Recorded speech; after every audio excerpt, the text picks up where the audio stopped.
안녕하세요. 있는 그대로 날 것을 보여드리는 한국 여론방송에서 가장 최근의 이슈를 다뤄보기 위해 마련한 이슈 포커스 시간입니다. 7월 셋째 주 어떤 일들이 있었는지 한 주간 이슈를 정현우 기자와 함께 정리해봅니다. 박근혜 대통령이 김명수 후보자 지명을 철회하고 황우여 전 새누리당 대표를 새 교육부 장관 후보자로 지명했습니다. 끊임없는 의혹이 제기돼왔던 정성근 문화체육관광부 장관 후보자는 지난 16일 자진 사퇴했습니다. 새 교육부 장관 후보자로 황우여 전 새누리당 대표를 내정했다는데요. 자세한 소식 전해주시죠. 네. 박근혜 대통령이 장관 후보자를 지명 철회한 것은 취임 이후 김명수 후보자가 처음입니다. 사회부 총리 겸 교육부 장관 후보자로 새로 내정된 황우여 전 새누리당 대표는 오선의 친박계 중진으로 국회 교육위원장을 역임했습니다. 황 후보자가 인사청문회를 통과하면 박근혜 정부 2기 내각은 최경환 경제부총리, 황우여 사회부 총리의 친박 투톱 체제로 운영됩니다. 박 대통령은 정성근, 정종석 후보자에 대해선 15일 자정까지 청문 보고서를 채택해달라고 국회에 다시 요청했습니다. 사실상 임명 절차에 들어간 것으로 해석됩니다. 박 대통령은 두 후보자를 포함해 장관 후보자 6명과 국정원장 후보자를 임명해 제2기 내각을 출범시킬 방침이었습니다. 박 대통령은 안전행정부 제2차관에 이성호 국방대학교 총장을, 신설된 청와대 인사수석 비서관에 정진철 대전복지재단 대표를 내정했습니다. 지난 16일 정성근 문화체육관광부 장관 후보자가 스스로 사퇴하겠다고 의사를 밝혔는데요. 정 후보자가 사퇴한 배경에 관심이 집중되고 있습니다. 어떤 내용인가요? 네. 청와대의 임명 강행 의지에도 불구하고 정성근 문체부 장관 후보자가 16일 전격적으로 자진 사퇴한 것은 악화된 여론의 벽을 넘어서기엔 국정해주는 정치적 부담이 너무 크다는 판단 때문으로 보입니다. 정성근 후보자는 과거 음주운전 경력에 청문회 위증, 청문회 후 폭탄주 회식 등 각종 논란에 휩싸이며 야당의 낙마 표적이 되었습니다. 여권 내에서도 그에 대한 불가론이 커지는 기류였습니다. 여론 악화에 따라 김명수 교육부 장관 후보자와 정 후보자 2명은 하차시키는 쪽으로 가닥이 잡히던 게 주말을 거치면서 형성된 흐름이었는데요. 하지만 반전이 있었습니다. 박 대통령이 지난 14일로 정 후보자에 대한 인사청문 경과보고서 채택 시한이 끝나자 다음날 김명수 후보자는 지명 철회한 반면 정 후보자에 대해서는 보고서 채택을 국회에 재요청했기 때문입니다. 이는 박 대통령이 정성근 후보자 임명을 강행하겠다는 뜻으로 해석됐습니다. 여러 논란에도 불구하고 박 대통령이 정 후보자를 껴안고 가려는 것은 국정 공백 장기화를 방치할 수 없는 데다 총리 후보 연쇄 낙마에 이어 장관 후보마저 2명이나 주저앉을 경우 그 부담이 너무 크기 때문이라는 분석이 나왔습니다. 그러나 정성근 후보자 임명 강행 여부는 전국의 뇌관이 됐습니다. 임명이 강행될 경우 박 대통령과 여야 원내대표 회동으로 모처럼 조성된 소통정시 분위기가 깨지는 것은 물론 청와대에 할 말을 하겠다는 새누리당 새 지도부에도 정치적 부담을 주는 악수가 될 수 있다는 진단도 나왔습니다. 여러 정치적 파장이 예측되고 박 대통령의 임명 강행 여부가 주시되는 상황에서 정 후보자는 지난 16일 오전 자진 사퇴를 발표했습니다. 공직 후보자로서 국민 여러분께 희망을 드리지 못하고 마음을 어지럽혀 들었다고 사퇴 이유를 밝혔습니다. 정치권에서는 정성근 후보자가 자신을 향한 부정적 여론이 호전될 기미를 보이지 않는 상황에서 박 대통령에게 국정 운영에 부담을 안길 수 있다는 판단을 따른 것으로 보고 있습니다. 이날 조간신문들이 박 대통령의 임명 강행 수순에 대해 오기 인사, 불통 인사 등 비판적 논조를 내놓자 자신의 버티기가 박 대통령에게 짐이 될 수 있다는 판단을 했다는 것입니다. 청와대도 최종적으로 정 후보자의 임명 강행 시 정치적 실이 득보다 많다고 결론을 내려 정 후보자의 사퇴를 수용한 것으로 보입니다. 야당과의 대화정치 복원에 기반을 마련한 것이 무산될 수 있다는 부담감도 있는 데다 730 재보선에서도 여당의 악재가 될 수 있다는 판단도 있었기 때문입니다.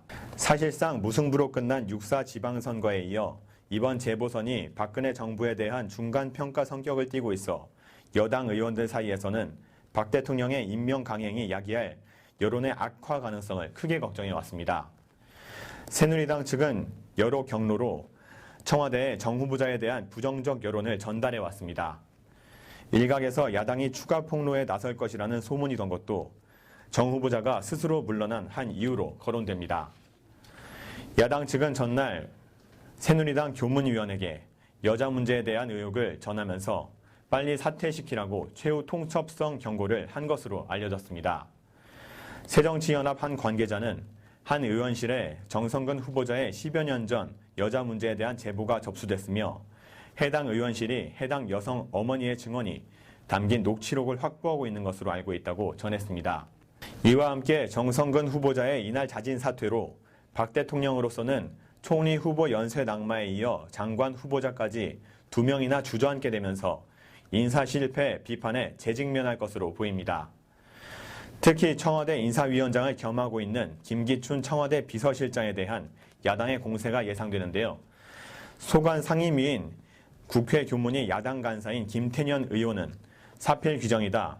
인사 추천과 검증 시스템이 완전히 고장나 있는 것이라면서 청와대는 분명하게 사과를 하고 책임자를 엄중하게 문책해야 한다며 사실상 김 실장을 겨냥했습니다.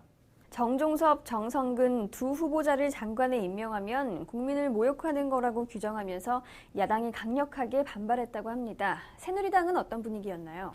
네, 새누리당의 분위기는 상당히 어수선했습니다. 국회 교문위와 안행부 소속 새정치민주연합 의원들은 기자회견을 열고 청와대가 정종섭, 정성근 두 후보자의 임명 강행 절차를 밟은 것에 대해 강하게 반발했습니다. 두 후보자를 장관으로 인정하지 않겠다면서 상임위 일정을 거부하겠다고 밝혔습니다. 통합진보당과 정의당 역시 두 후보자는 이미 부적격 판단을 받았다며 지명 철회를 촉구했습니다. 반면에 새누리당은 국정 운영 정상화를 위한 불가피한 선택이었다고 강조했습니다. 새누리당은 청문회회 늪에서 빠져나와 국가 혁신을 위한 미래로 가야 하는 만큼 야당의 대승적 결단을 기대한다고 밝혔습니다.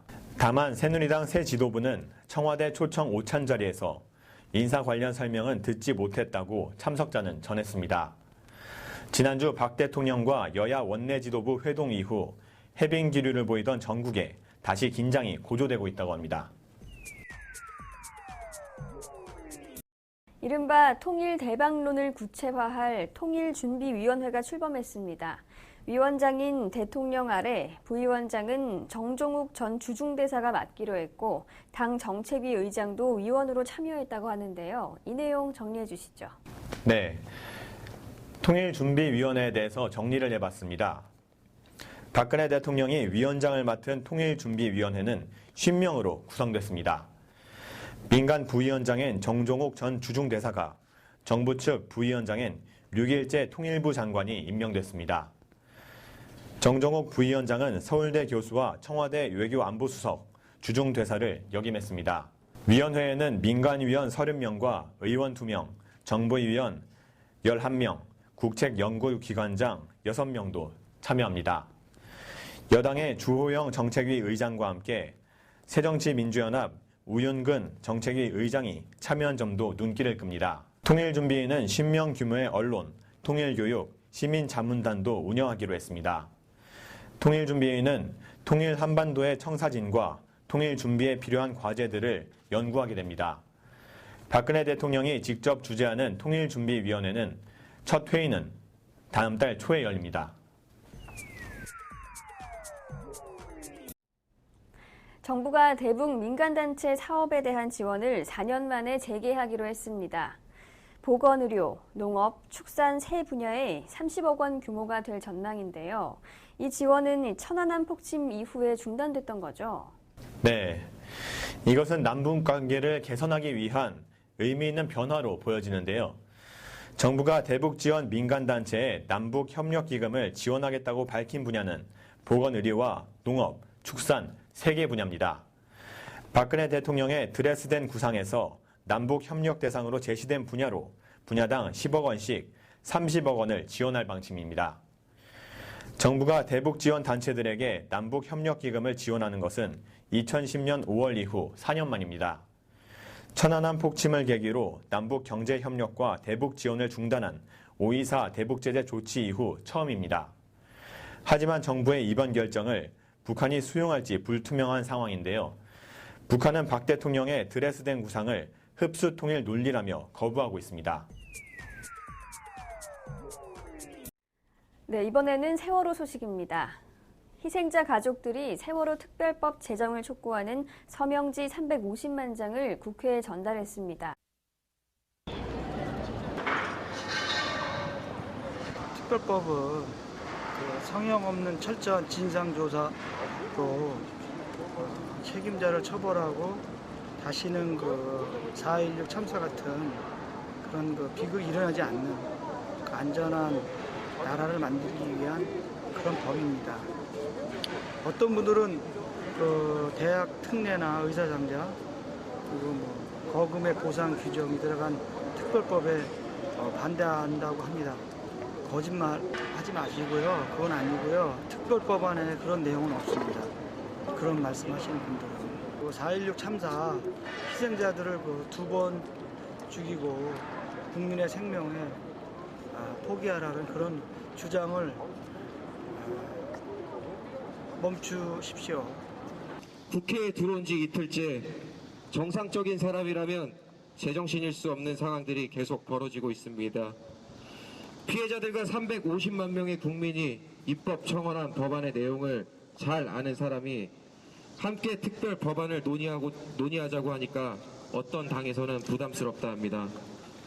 기다리라 하지 마십시오. 우리 가족은 기다리다 죽을 수밖에 없었고 우리는 기다리다 가족들의 억울한 죽음의 한을 풀지 못했고 국민들은 기다리며 슬픔과 분노로부터 고통받고 있습니다. 우리 세월호 피해 가족들은 이름뿐인 특별법이 아니라 진정으로 그 목적을 실현할 수 있는 세월호 특별법이 제정되기를 바라는 마음에 서명운동을 위한 전국 순회 방문 등 고된 일정으로 심신이 소진한 상황임에도 불구하고 12일 국회로 찾아왔다. 피해 가족들은 가족들이 배제된 상태에서 여야의 부실한 협의 끝에 문의뿐인 특별법이 제정되는 것을 우려하여 국회 본관 앞 돌바닥에서 하루 종일 머물며 세월호 특별법 제정 논의에 여야뿐만 아니라 피해 가족 측이 참여하는 3자 협의체 구성을 요청하였다. 그러나 새누리당은 이를 거부하였고 피해 가족들은 협의 참여가 안 된다면 참관이라도 하게 해달라고 했으나 이 역시 받아들여지지 않았다. 피해 가족들은 진정으로 철저한 진상규명과 안전한 사회 건설을 할 수 있도록 믿을 수 있는 특별위원회 구성, 충분한 활동 기간의 보장, 조사의 실효성을 확보할 수 있는 수사권 등 권한 부여, 참사 재발 방지 대책이 지속적으로 시행 보장될 수 있는 내용이 반드시 특별법에 들어가야 한다고 본다. 그러나 기존에 제출된 정치권의 특별 법안은 이러한 내용이 제대로 반영되어 있지 않고 새누리당은 위와 같이 법안 논의 과정에서 피해 가족 측의 참여를 완강히 거부하고 있으며 피해 가족들이 제시한 특별 법안 내용을 어떻게 반영할 것인지에 대해서도 전혀 구체적인 안을 제시하지 않고 있다. 국회의원 여러분에게 호소합니다. 가족들은 철저한 진상조사와 책임자를 엄중히 처벌하고 다시는 참사가 재발되지 않도록 재발방지 대책을 마련하는 제대로 된 특별법을 원합니다. 수사권과 기소권 등을 가진 강력한 특별법이 아니고서는 참사를 막지 못합니다. 우리 가족이 원하는 것은 그것입니다. 국민이 참여하고 가족이 참여하는 특별법을 만들어야 합니다. 국민들에게 호소합니다. 우리가 함께 만드는 4.16 특별법은 국민 모두의 것입니다. 진상규명, 책임자 처벌, 안전한 사회를 건설하기 위해서 특별법 제정에 끝까지 함께 해 주십시오. 그때까지 이 자리에서 물러서지 않겠습니다. 국회가 제대로 된 특별법 제정을 약속할 때까지 이곳에 있겠습니다. 350만 시민이 마음 모아주신 기적 같은 힘을 믿겠습니다. 우리 모두의 사랑하는 이들을 지키기 위해서 특별법 통과까지 함께 해 주십시오. 지금까지 국민 여러분이 함께 했기 때문에 여기까지 왔습니다. 우리 가족이 지치지 않도록 국민 여러분이 특별법 제정, 진실의 철저한 규명, 안전한 사회를 만드는 그 길에 함께 해 주십시오. 여야가 16일까지 처리하기로 했던 세월호 특별법 입법에 끝내 실패했는데요. 자세한 내용 전해주시죠. 네. 박근혜 대통령과 여야가 16일까지 세월호 특별법을 국회 본회의에서 통과시키자고 함께했던 약속이 결국 무산됐습니다. 여야 당대표가 만나 세월호 특별법 처리 협상에 나섰지만 별다른 성과 없이 끝나 17일 끝나는 6월 국회에서 통과될지 불투명한 상황입니다. 이완구 새누리당 원내대표는 이날 당 최고 중진 연석회의에서 특별위원회에 수사권을 부여하는 문제에 대해 사법체계의 근간을 흔들 수 있는 문제여서 대단히 신중히 하고 있다고 부정적인 입장을 이어갔습니다. 반면 새정치민주연합은 세월호 특별법의 조속한 처리를 요구하며 새누리당의 정량적 결단을 촉구했습니다. 김한길 공동대표는 이날 최고위원회에서 세월호 참사의 성역 없는 진상조사를 위해 국민과 야당이 요구하고 세월호 가족들이 요구하는 특별법을 반드시 받아들여야 한다며 저와 안철수 대표는 제1야당 공동대표로서 모든 것을 걸고 특별법을 관철해내겠다고 밝혔습니다. 박영선 원내대표는 새누리당이 특별법에 응하지 않으면 7월 임시국회 소집 요구서를 제출할 계획이라고 새누리당을 압박했습니다. 세월호 특별법 처리는 여야가 핵심 쟁점 외에는 대부분 의견 접근을 이뤄 사실상 여야 지도부의 정치적 결단만 남은 상태입니다.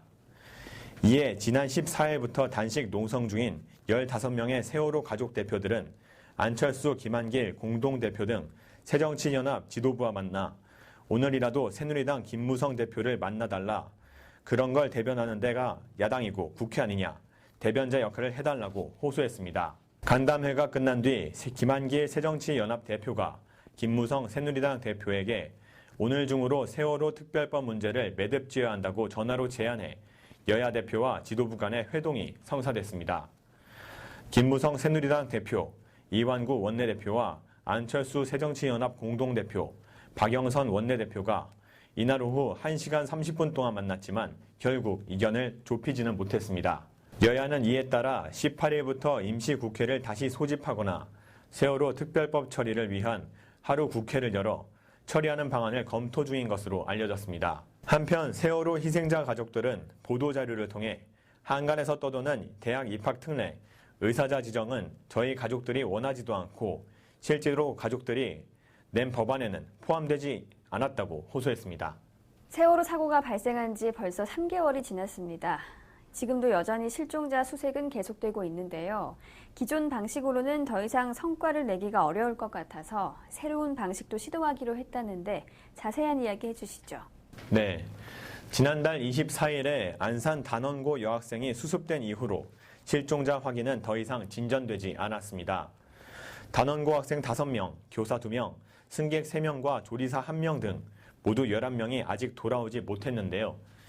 장비기술 TF에서 제시했던 수중 제호흡기 도입도 미국 구조팀과 의견 조율이 안 돼 무산됐습니다. 아직 4층 백고리 부분 격실한 곳은 잠수요원들이 진입하지 못한 상태이고 선체 수색 작업이 굉장히 지지부진합니다. 그래서 대책본부는 수색 방식을 변경하기로 했는데요. 태풍이 지나간 뒤 수색을 재개하면서 잠수 시간을 30분 더 늘릴 수 있는 나이트 록스 방식을 도입했습니다. 새 바지선도 2대 추가했습니다. 대책본부는 남은 실종자 11명을 모두 찾을 때까지 모든 방법을 동원해 보겠다고 밝혔습니다. 네, 하루하루가 지옥일 것 같은 이 실종자 가족들. 이 승무원과 승객들의 SNS 메시지에 분노했다면서요? 네. 세월호 침몰 당시와 이후 승무원, 승객이 각각 주고받은 SNS 메시지가 지난 15일 법정에서 공개돼 또 한 번 분노를 자아냈습니다. 3등 항해사 박모 씨는 선배 2명과 SNS를 통해 사고 상황과 앞으로 있을 수사에 대한 대처 방안을 논의했습니다. 그때 브릿지에 선장님 계셨냐는 선배 질문에 박 씨는 그게 문제예요. 선장이 재선 의무를 안 지켰다는 것이라고 대답했습니다. 박 씨는 민사소송에 대비해야 한다는 선배의 조언에 무조건 책임 회피식으로 이기적일 수 있지만 선장 책임으로 그런 식으로 말해야 해요라고 되묻기도 했습니다. 이준석 선장의 무책임한 선상 근무를 지적하는 대화 내용도 소개됐습니다. 박 씨는 선장님이 갑자기 말도 않고 방에 들어가셔서 기관장님이 그 노인네 어디 갔어라고 묻고는 방에 가보니 핸드폰을 하고 있었다고 했는데 SNS나 게임 아닐까라고 선배에게 말했습니다. 이 선장의 휴대전화에는 게임 애플리케이션 8개가 깔려 있었다고 검찰은 전했습니다. 그러나 이 선장이 당시 게임을 하고 있었는지는 명확히 확인되지 않았습니다. 박 씨의 변호인은 피고인이 해경 수사를 받고 나서 카톡 메시지를 주고받은 것은 사실이지만 실제 수사에서는 정직하게 답했고 책임도 인정했다고 변호했습니다. 네, 승객들의 SNS 메시지에는 어떤 내용이 있었나요? 네, 승객들의 SNS 메시지에는 배 안의 공포와 승무원들에 대한 원망으로 가득했습니다.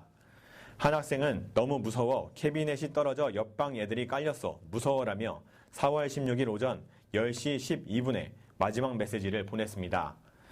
배가 기울어졌어 계속 가만히 있으래 아직 움직이면 안 돼 화물들 바다로 다 떨어지고 난리남 지금 전기도 다 나감 등 배안 상황을 짐작하게 하는 학생들의 메시지도 잇따라 소개됐습니다.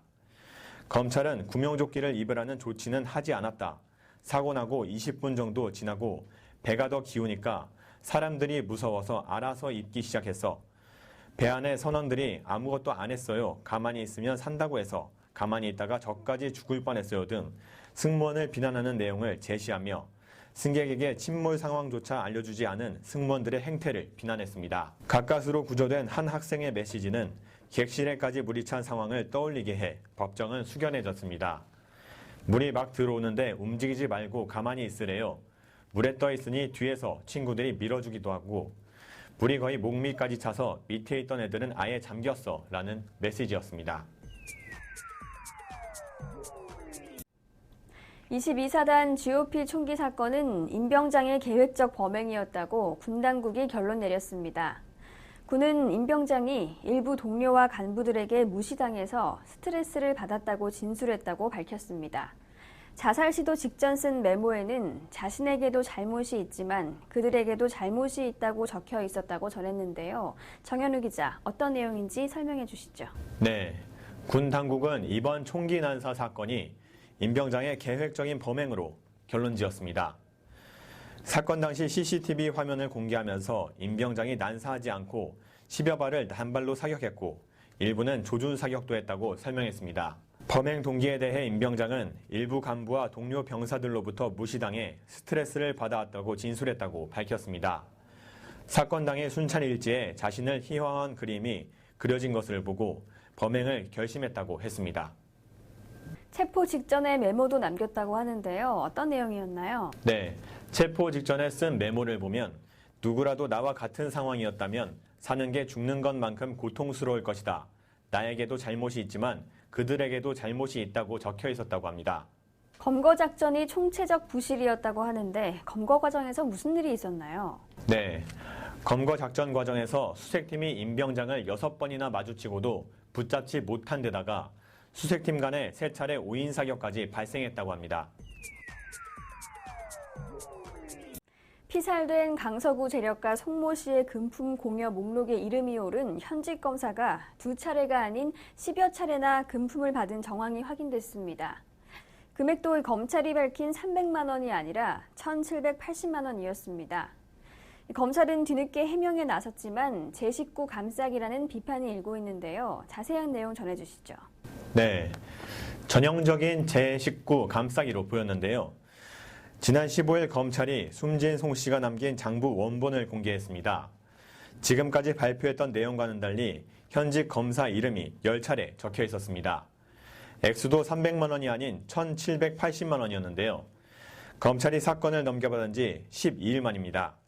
검찰은 처음에 장부에 검사 이름이 적힌 건 단 한 차례뿐 액수도 200만 원에 불과하다고 발표했다가 14일에는 2차례 300만 원이라고 수정했습니다. 하지만 장부에 사본을 갖고 있던 경찰에서 검사 이름이 10차례 나오고 액수도 1,000만 원 이상이라는 증언이 나오면서 검경 사이에 장부를 둘러싼 진실게임 양상이 벌어졌습니다.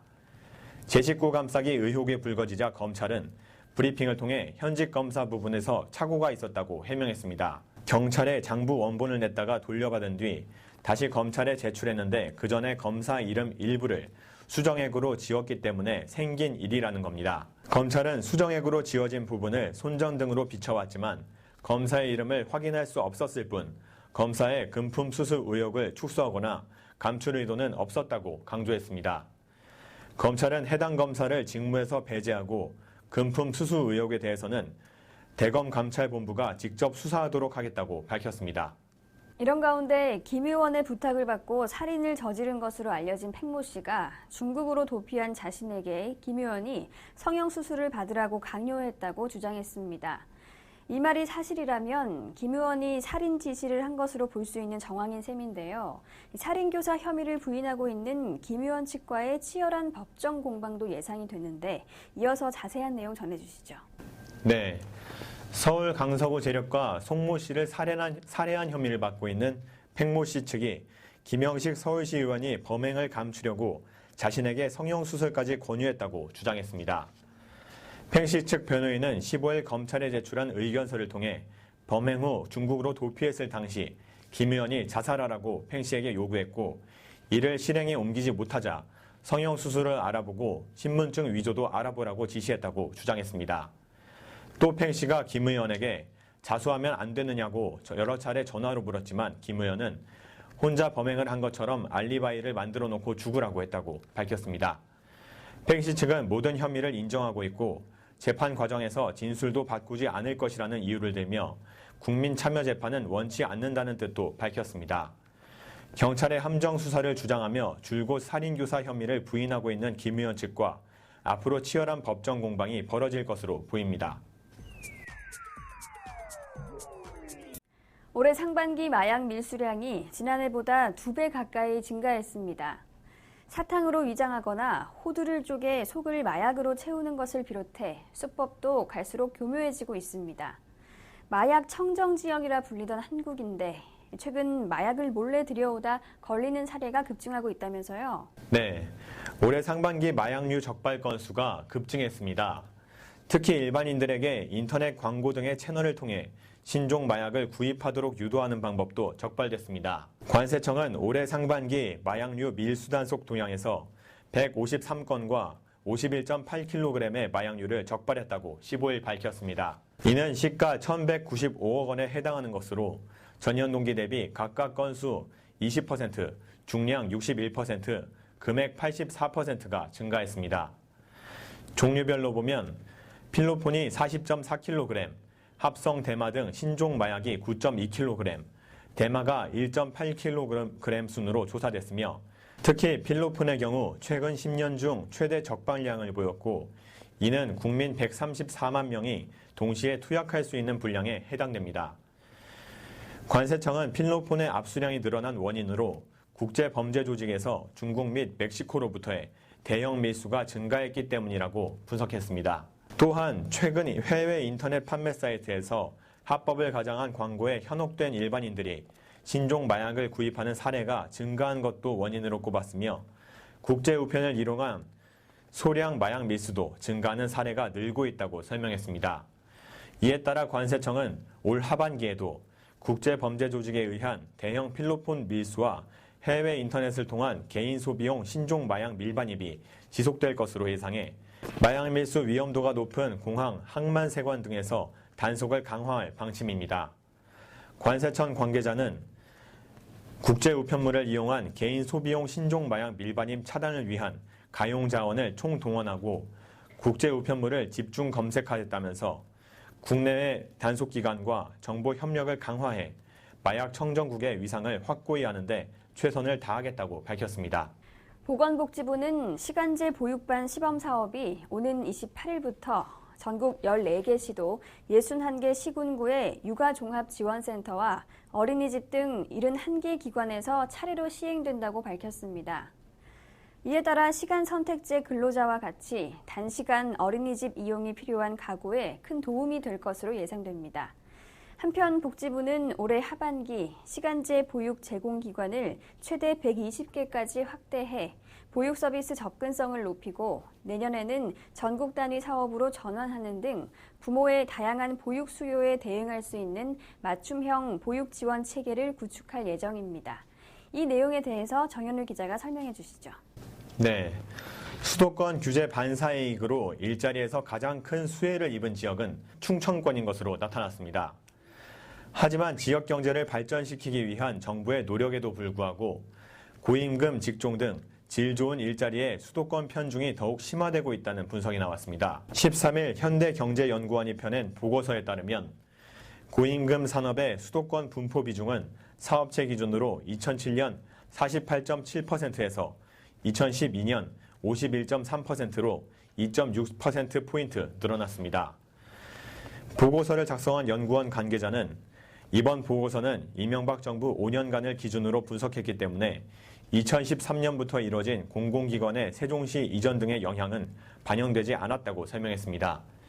이어 공공기관의 지방 이전이 마무리되고 혁신도시가 본격적으로 활성화되면 수도권 이외 지역에도 좋은 일자리가 점진적으로 늘어날 것이라고 덧붙였습니다. 필요할 때 필요한 만큼 편리하게 이용할 수 있는 시간제 보육에 대해 관심이 쏠리고 있는데요. 정현우 기자와 함께 좀 더 자세히 알아봅니다. 먼저 이용 방법에 대해 알려주시죠. 네, 먼저 시간당 보육료 단가는 시간당 4,000원이지만 종일 보육료, 유아학비 등을 지원받고 있지 않은 시간 선택제 근로자 가구라면 정부의 추가 지원을 받아 월 80시간 내에서 시간당 1,000원의 저렴한 비용으로 이용할 수 있습니다. 전업주부의 경우 양육수당을 신청하면 병원 이용이나 외출 등 긴급하고 일시적인 보육 수요에 대비할 수 있도록 월 40시간 내에서 시간당 2,000원으로 시간제 보육반을 이용할 수 있는 바우처를 자동 지급할 계획입니다. 또한 시간 선택제 근로자 등의 맞벌이 가구나 한부모 취업 가구, 장기 입원 등 정부의 도움이 필요한 가구라면 읍면동 주민센터를 방문해 증빙 서류를 제출하고 추가 지원을 받을 수 있습니다. 네, 창조 산업으로 분류되는 분야의 일자리도 수도권 집중이 더 심해지고 있다면서요? 네, 그렇습니다. 건축, 예술, IT 등의 산업이 2007년 65.3%에서 2012년 67.2%로 증가해 수도권 집중이 심해졌습니다. 또 종업원이 300인 이상 되는 대규모 기업의 수도권 일자리 비중 역시 2007년 56.6%에서 58.2%로 증가했습니다. 이에 대해 한 관계자는 일자리의 양적 측면에서 수도권 집중은 주춤한 상태라면서 다만 질적 측면에서는 수도권 쏠림 현상이 계속되고 있다고 밝혔습니다. 또한 지역 거점 대학 육성, 지역별 특화 산업단지 조성 등 지역 특성에 맞는 일자리의 수요와 공급 정책을 추진해야 할 것이라고 언급했습니다. 중동 전역이 전면전의 태세를 보이고 있습니다. 이스라엘은 지난 13일 새벽 팔레스타인 가자 지구에 처음으로 지상군을 투입한 데 이어 지상군의 추가 공격을 경고하며 가자 지구 주민들에게 대피하라고 경고했습니다. 이에 가자 지구 북부의 팔레스타인 주민들이 피난 행렬에 나서고 있습니다. 유엔은 이스라엘의 6일째 공습이 계속되면서 약 17,000명의 난민들이 유엔의 난민 시설을 찾았다고 보고했습니다. 이스라엘과 팔레스타인의 분쟁, 정현우 기자와 함께 좀 더 자세히 알아봅니다. 먼저 8일부터 시작된 이스라엘의 가자지구 공격에 대해 설명해 주시죠. 네, 지난 8일부터 시작된 이스라엘의 가자지구 공격으로 숨진 팔레스타인인은 170명에 이르고 부상자는 1,000여 명에 이릅니다.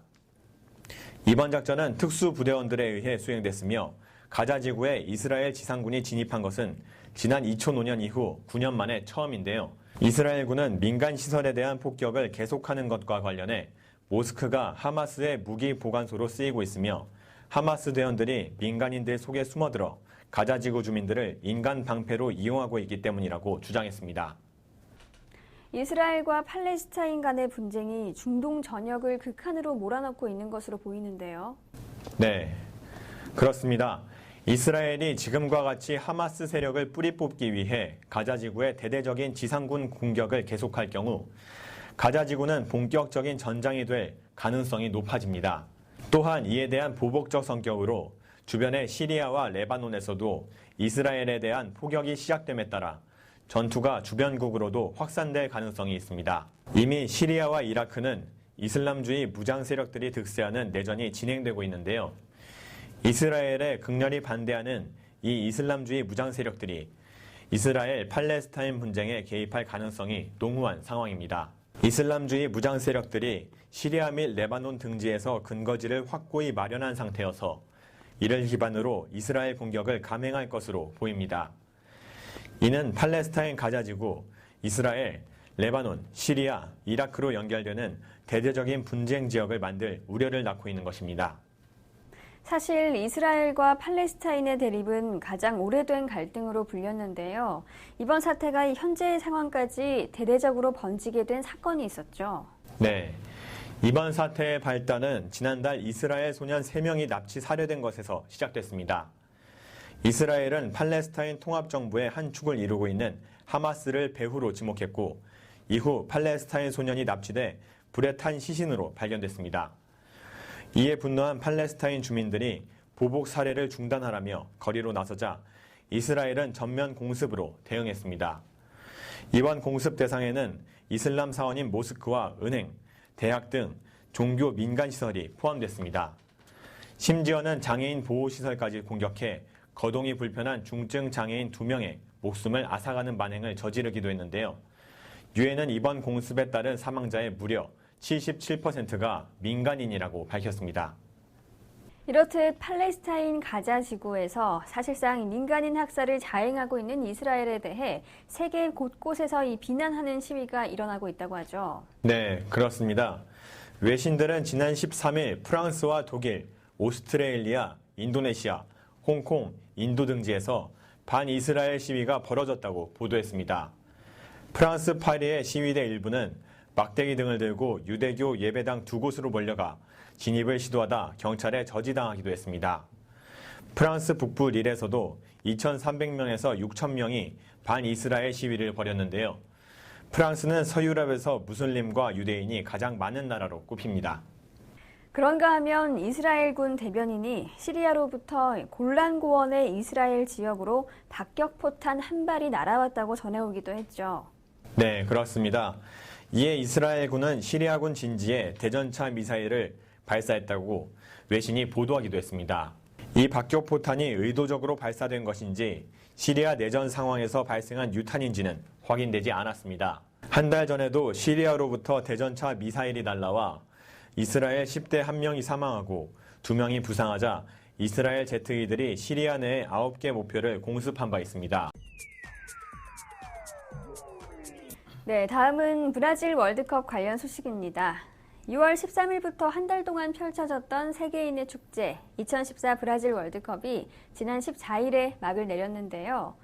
7월 초 들어 여름 이적 시장이 개장되면서 축구 구단들이 월드컵 스타 모시기에 나섰다면서요? 네, 많은 구단들이 월드컵 스타를 모시기 위해 바쁘게 움직이고 있습니다. 먼저 우루과이를 월드컵 16강으로 이끈 루이스 수아레즈는 지난 11일 7,500만 파운드를 받고 리버풀에서 바르셀로나로 이적했습니다. 상대 선수를 여러 차례 깨물어 치아레스라는 별명을 가진 수아레스의 바르셀로나 입단식은 상당히 이례적이었습니다.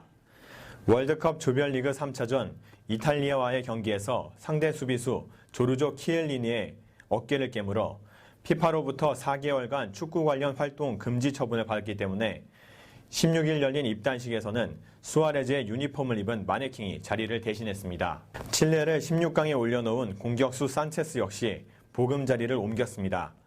산체스는 지난 11일 이적료 3,500만 파운드의 바르셀로나를 떠나 잉글랜드 아스널 유니폼을 입게 됐습니다.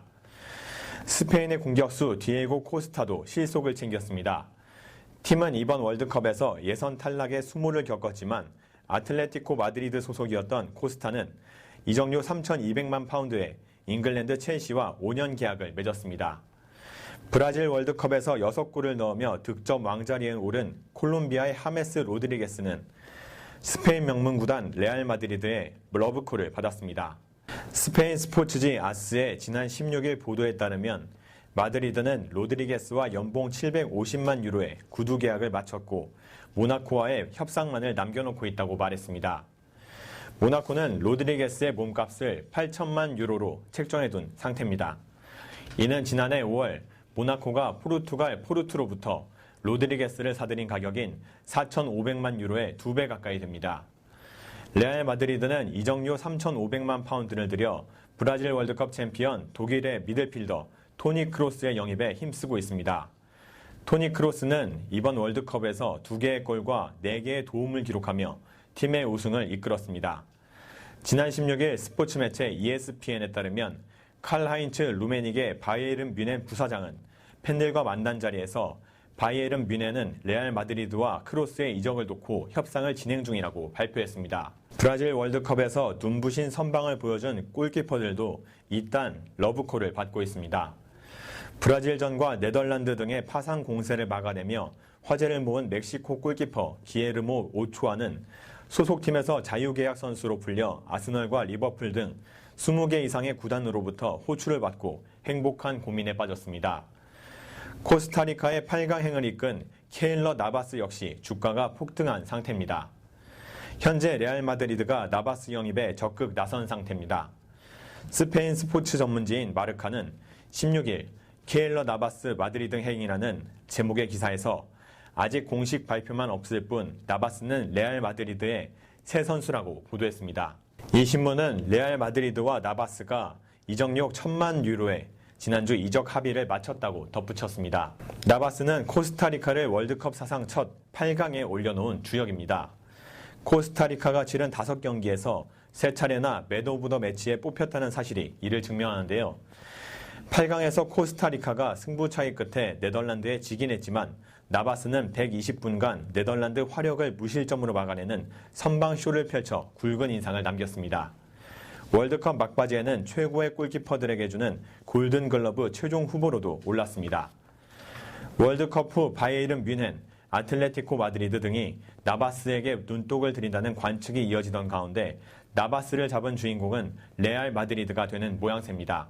레알 마드리드는 이적 소리 도는 로페즈의 공백을 메울 수문장이 필요한 상황인데요. 로페즈는 올여름 나폴리, AS 모나코로 이적할 가능성이 제기되고 있습니다.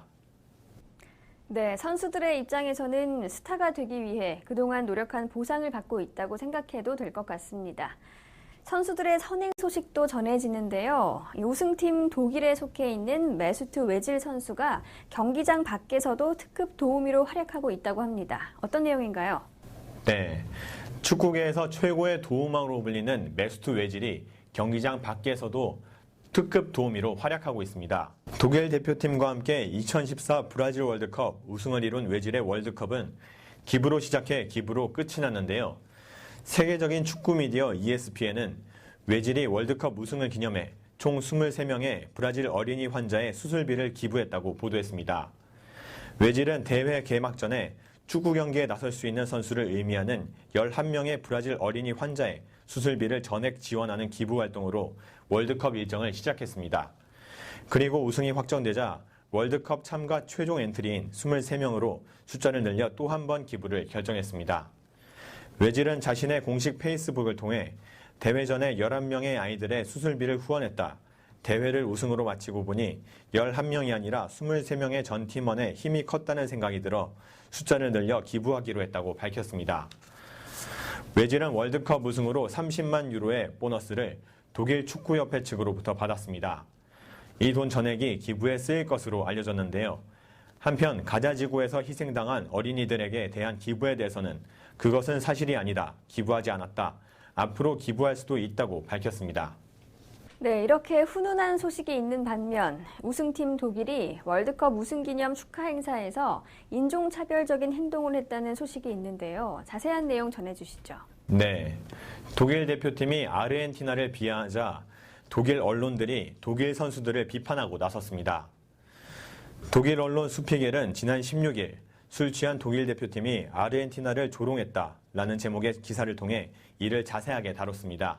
독일 대표팀은 베를린에서 월드컵 우승기념 축하 행사를 가졌습니다. 이 행사에서 몇몇 선수들은 결승 상대국 아르헨티나를 비난했는데요. 마리오 괴체, 클로제, 토니 크로스, 안드레 슈를레, 로만 바이덴펠러, 슈코드란 무스타비 등은 허리를 낮게 숙이고 어깨에 손을 걸친 채 가우초는 이렇게 걷는다라고 선창했습니다. 이어 허리를 곧게 편 상태에서는 독일인은 이렇게 걷는다라고 외쳤습니다. 마치 아르헨티나를 유인원처럼 묘사한 것으로 인종차별적인 행동입니다. 슈페겔은 그들은 파티의 열기와 술에 취해 해서는 안 되는 행동을 했다라고 비판했습니다. 스타프는 승리에 도취된 독일 선수들이 유혹을 이겨내지 못했다며 비열한 짓거리라고 강도 높게 비난했습니다. 독일 프랑크푸르터 알게마인의 차이퉁은 자살골과 다름없는 실책이라고 말했고, 독일 온라인 매체 타게스 자이퉁은 이 행동으로 남은 것은 수치심뿐이라며 아르헨티나에 대한 존중이라고는 눈꼽만큼도 찾아볼 수 없었다고 밝혔습니다. 독일 일간지 디벨트도 경악스럽다. 한 달여의 생존 경쟁에서 살아남은 독일 대표팀이 어처구니 없는 일을 저질렀다라고 보도했습니다. 네, 이번에는 다양한 이슈들에 대해 국민들은 어떤 반응을 보이고 있을지 누리꾼들이 온라인을 통해 드러낸 의견들을 모아봤습니다. 정현우 기자, 먼저 이 새누리당 전당대회에 대해 어떤 반응이 있는지 알려주시죠. 네, 새누리당 전당대회에 대해서 누리꾼들은 어떤 생각을 하고 계신지 살펴보겠습니다. JS로 시작하신 분은요, 사실 김무성이나 서청원이나 누가 돼도 달라질 건 없지만 친박의 실세인 서청원이 대표가 되지 못한 것은 대통령의 당 장악력이 힘을 잃게 됐다는 것을 의미한다. 친이로 말을 갈아탔던 김무성의 부상, 아직도 MB의 영향력은 살아있다. MB는 지난 권력이 아니다. 라고 하셨고요. PR로 시작하시는 분은 김무성 의원, 새누리당 신임 대표로 선출, 지난 과정이야 어떻든 기본적으로 축하의 인사부터 건네는 것이 맞겠으나 도저히 그럴 수 없는 상황이 참으로 안타깝다. 지난 대선 박근혜 캠프의 총괄 선대본부장을 맡으면서 부정선거 의혹이 한복판에 서 있는 당사자다라고 하셨습니다. M2로 시작하시는 분은 어찌 보면 친박들 틈바구니에서 비주류였던 김무성이 새누리당의 대표가 됐다. 최근에 무능한 정부와 박근혜 지지율 하락도 한몫했을 것이다. 대선은 도왔지만 박근혜에게 녹록지 않은 김무성이다. 새누리당과 청와대는 흥미로운 구도가 되었다. 문제는 야당이다. 등의 김무성 의원의 당대표가 된 것과 관련해 다양한 의견이 있었습니다. 730 재보선에 대해서도 누리꾼들이 많은 관심을 보였죠. 네, 재보선 선거와 후보들에 대해서 많은 이야기를 했는데요. 먼저 나경원 후보가 우세했던 동작을 여론조사 결과에 대해 누리꾼들은 동작을 여론조사 나경원 압승으로 끝나나 야권 단일화하면 바뀌지 않을까, 기동민 노회찬 착잡하겠네 라고 하셨고요. GORO로 시작하신 분은 동작을 재보선 출마한 나경원 후보, 정책 선거 실천보다 대통령과 사진 찍는 게 더 중요한가요? 동작을 주민들과의 약속보다 대통령과의 약속이 더 중요한가요? 등의 반응을 보였습니다. 그 밖에도 CHU님, 안철수, 싸움터의 장수가 제 맘대로 승리의 선을 긋고 하는 빠져나갈 국리부터 아닌 승리할 수 있는가? BCL2님, 739 선거, 새정연의 몰락만이 해답이다. 그래야 정체불명 야당 대표 두 분이 용퇴하신다. 그래야 야당도 살고 민중도 살고 나라도 산다. 이번만은 새정연의 몰패 기도한다. 라고 하셨습니다. SA로 시작하시는 분은요. 안철수, 재보선 5곳 현상 유지만 해도 잘하는 선거. 회사가 어려울 때 셀프 특채에서 사장 자리 앉더니 그나마 남아있던 인재들도 쫓아내고 회사를 부도 위기로 몰고 가는구나. 알고 봤더니 말아 먹으려고 작정한 경쟁회사에서 보낸 스파이였다니 라는 반응들이 있었습니다. 네, 안철수 공동대표에 대한 비판의 목소리도 높았군요. 북한의 탄도미사일 발사와 관련한 누리꾼들의 반응도 들려주시죠. 네, 먼저 요즘 미사일 발사가 잦네. 북한 탄도미사일 2발 발사, 왜 이런 도발을 할까? 기습 발사 능력 과시용이라는 댓글들도 있었고요. 140K로 시작하시는 분, 북한 정권이 올해 들어서 미사일 발사비로 최소 1,000억 원 이상이 들어갔다는데 라고 하셨고, 에노티오님, 북한이 오늘도 미사일을 무려 100여 발 발사했다는데 무슨 화해 분위기인가?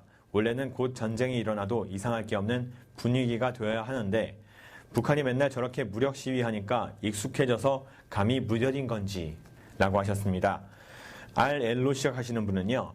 북한은 아시안게임에 참가하는 건가 안 하는 건가, 미사일은 쏜 건가 어쩐 건가 라고 하셨고요. DAN님, 겁쟁이 상인이 길에서 강도를 만나 돈 빼앗아가면 용서 안 해 외친다. 돈을 빼앗기곤 때리면 용서 안 해라고 외치고 한 대 맞고 나선 날 죽이면 용서 안 해라고 하지만 결국 죽는다. 북한의 거듭된 미사일 발사 등 도발에 대처하는 방식이 겁쟁이 상인과 똑같다고 우리나라 정부를 비판하셨습니다. HAN님, 북한의 미사일 발사의 의미, 우리가 자기 부모나 자녀를 남이 보는 앞에서 나무라거나 욕을 하면 남들도 내 가족에게 다 같이 무시하고 욕을 한다. 이 땅의 야당들이 정도를 넘어 떼거리로 정부를 비난하고 폄하 반언을 서슴지 않는다. 북한의 놀이객감이 되어버렸다. 어느 나라 정치인지 라는 다양한 반응들이 나왔습니다. 네, 누리꾼들도 이 북한의 도발 의도에 대해 의문을 나타내는 등 대체적으로 부정적인 반응이 많았군요. 반면에 시간제 보육에 대해서는 반기는 누리꾼들이 많았죠. 네, 맞벌이는 할인이 되는 건가? 잘 정착만 되면 좋은 제도인 것 같다. 시간당 4,000원이면 할만한 것 같다. 시간제 보육 좋은 서비스인 듯 4,000원이면 싸다. 이번 달 말부터 시행되네 등의 반응이 있었습니다. 네, 이스라엘과 팔레스타인의 대립에 대해서는 어떤 이야기들이 있었나요? 네, 다양한 반응들이 있었는데요. MI님, 이스라엘의 팔레스타인 학살 소식을 들으면서 생각나는 글, 인간은 종교적 신념을 가지고 행할 때일수록 기쁨에 넘쳐 철저하게 악을 행한다. EA님, 가자 지구에서 이스라엘이 벌인 만행, 이제 이스라엘과 유태인은 히틀러를 욕할 자격을 상실했다라고 하셨고요. RO님, 팔레스타인의 폭격을 멈추지 않는 이스라엘이 정상 국가라고 얘기할 수 있을까? 벌써 150여 명의 사망자가 났다. 홀로코스트를 잊지 않는 세계 시민들은 오늘의 이스라엘을 잊지 않을 것이다 라고 하셨습니다. M2로 시작하시는 분은요. 2천여 명이 참가한 독일 프랑크푸르트의 이스라엘의 팔레스타인 학살 반대 시위에서 이스라엘은 어린이 살해자다라는 구호를 외쳤다. 이스라엘은 느끼는 것이 있어야 할 것이다 라고 하셨습니다. 마지막으로 KIM님, 노암 촘스키, 이스라엘은 방어할 군대도 없는 나라에 육해공군 최정예 군대로 민간인에게 무기를 사용하는 것이 전쟁이라 말하는데 그것은 전쟁이 아니라 학살이다. 이스라엘은 전쟁이라는 이름하에 범죄를 저지르고 있다. 라고 많은 반응들 보여주셨습니다. 네, 지금까지 7월 셋째 주 이슈 정리해드렸습니다. 날 것을 있는 그대로 담아내는 한국 여론방송 이슈포커스 여기서 마칩니다. 시청해주신 여러분 고맙습니다.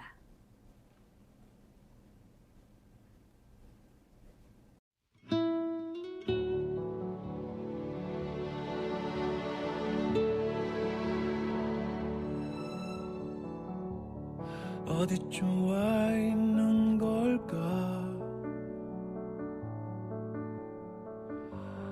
가던 길 뒤돌아본다. 저 멀리 두고 온 기억들이 나의 가슴에 말을 걸어온다. 그토록 아파하고도 마음이 서성이는 것, 슬픔도 지나고 나면 봄빛 꽃망울 같은 추억이 돼.